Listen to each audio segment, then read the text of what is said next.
Bismillahirrahmanirrahim. Assalamualaikum warahmatullahi wabarakatuh. Alhamdulillah, kembali lagi di channel Mega Eliadi. Teman-teman, sebelum kita masuk ke pembahasan, support akun ini dengan cara like, comment, subscribe, dan juga share sebanyak-banyaknya.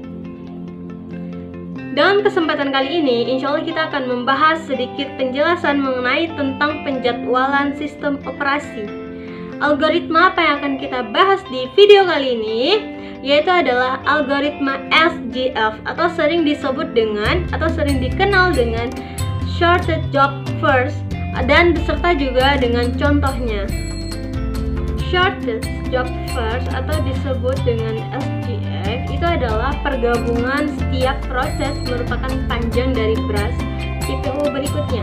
Panjang tersebut digunakan untuk menjadwalkan proses pada waktu pendek, yang dimana SJF ini yang akan diproses pertama kali itu adalah brush time yang terkecil, kemudian baru brush time yang terbesar, itu yang akan diproses nantinya oleh CPU. Dan karena hal tersebut, maka waiting time rata-rata dan juga menjadi pendek, sehingga dapat dikatakan bahwasanya algoritma ini adalah algoritma yang optimal. Algoritma SJF ini adalah algoritma yang termasuk ke dalam kategori non-preemptive, yang dimana non-preemptive itu adalah semua proses harus diselesaikan, barulah proses berikutnya akan dikerjakan oleh CPU, atau proses ini atau tidak boleh diselang. Maksudnya di sini adalah penjadwalan non-preemptive ini harus secara berurutan, tidak boleh diselang. Oke teman-teman, kita lanjut ke dalam contoh soal dari SJF non-preemptive. Di sebuah tabel ini terdapat 4 proses. Yang pertama proses dari P1, P2, dan P3 dan P4. Jadi di sini terdapat 4 proses dan juga terdapat nilai dari arrival time-nya, yaitu 0, 4, 8, dan 10. 0 itu adalah kedatangan proses dari P1. Kemudian 4 itu adalah kedatangan proses dari P2. 8 kedatangan proses dari P3. 10 kedatangan proses dari P4. Kemudian di sini terdapat nilai brush time-nya 9, 6, 3, dan 5. 9 itu adalah nilai brush time dari proses P1. Kemudian 6 adalah nilai proses dari P2. 3 adalah nilai brush time dari P3. Kemudian 5 adalah brush time dari P4. Yang akan kita bahas di soal kali ini yaitu akan mencari nilai rata-rata dari TAT dan juga rata-rata dari wait time. Teman-teman, tadi setelah kita melihat di belakang bahwasanya SJF ini akan diproses pertama kali itu adalah brush time terkecil, ya kan? Berarti yang terkecil dari brush time itu adalah 3. Benar, tapi teman-teman, di arrival time itu ada 0. Jadi mau di arrival time mau di brush time, yang angka 0 itu harus pertama kali diproses. Mau nggak mau harus pertama kali diproses. Jadi di sini yang pertama kali diproses itu adalah punya P1 0, yang memiliki arrival time-nya 0 dan brush time-nya itu 9. Jadi 0 sampai dengan 9 itu adalah milik dari proses P1. Kemudian kita lihat lagi brush time yang terkecil itu adalah P3. Jadi sudah nggak pusing kan teman-teman, kenapa kita harus pilih P1 dulu, karena itu 0. Jadi mau nggak mau 0 terlebih dahulu yang harus diproses, bukan P3 gitu. Kemudian baru kita lanjut ke di P3, proses dari P3 itu memiliki brush time 3. Jadi 9 itu harus ditambah dengan nilai brush time dari proses selanjutnya. Jadi 9 itu ditambah dengan 3.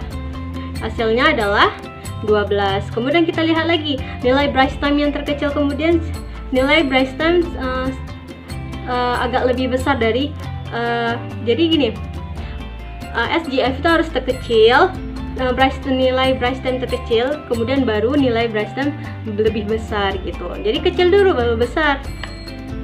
Kemudian kita lihat lagi, yaitu nilai dari P4 adalah memiliki brush time 5 gitu teman-teman. Jadi 12 itu harus ditambah dengan proses yang akan mau diproses gitu teman-teman. Jadi 12 itu harus ditambah dengan 5 yang hasilnya adalah 17.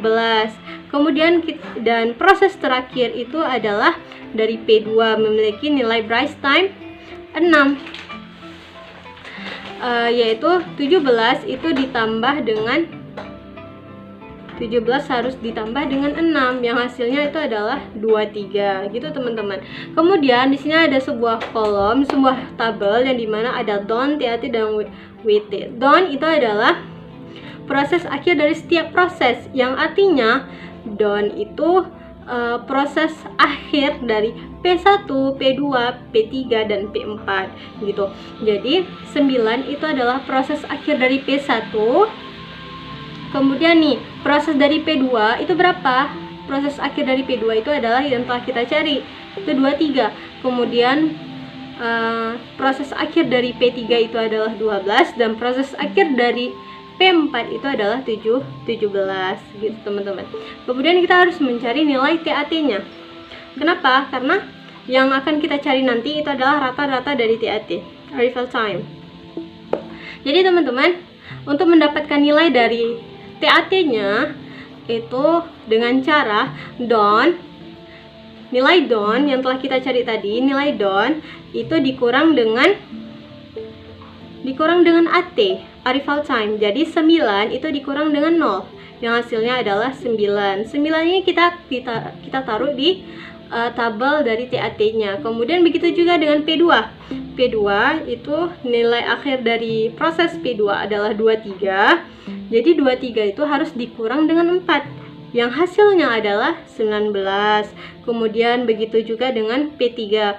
Nilai akhir dari P3 adalah 12, kemudian dikurang dengan arrival time-nya 8 yang hasilnya nilai TAT-nya adalah 4. Kemudian begitupun dengan P4, sama halnya caranya. Kemudian 17, nilai akhir dari P4 17, kemudian dikurang dengan arrival time dari proses P4 juga, yaitu 10, hasilnya adalah 7. Setelah kita mendapatkan nilai TAT, kemudian kita cari nilai waiting time-nya atau WT.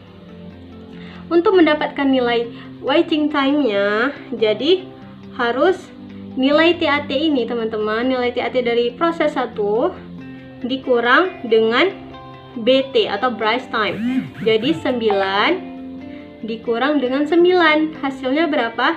0. Kemudian sama halnya carinya tadi, 19 itu dikurang nilai 19 ini adalah nilai TAT dari proses 2. 19 dikurang dengan brush time dari proses 2 juga, yaitu 6. Jadi 19 dikurang 6 itu adalah 13. Kemudian 4 dikurang dengan 3 itu adalah 1. Dan nilai akhir dari P4 itu adalah nilai TAT dari proses 4 itu adalah 7 dikurang dengan brush time proses 4 juga, yaitu 5 yang hasilnya 7 dikurang 5 berapa?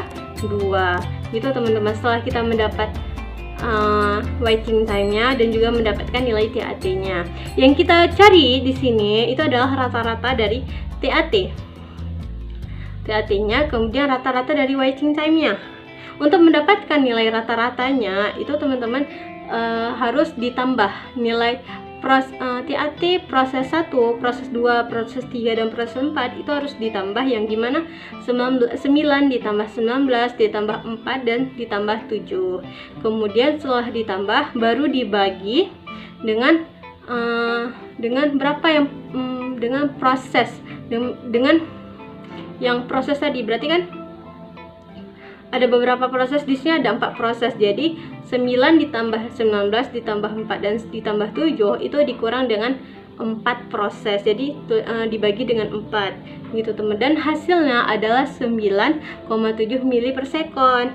Kemudian setelah kita mendapat rata-rata dari TAT-nya, kemudian kita kembali ke waiting time-nya. Kita mencari rata-rata waiting time-nya. Dengan bagaimana? Yaitu sama halnya caranya dengan TAT tadi. Untuk mencari rata-rata dari TAT tadi, waiting time itu ditambah prosesnya dari proses 1, proses 2, proses 3, dan proses 4 itu 0 ditambah 13 ditambah 1 ditambah 2 gitu.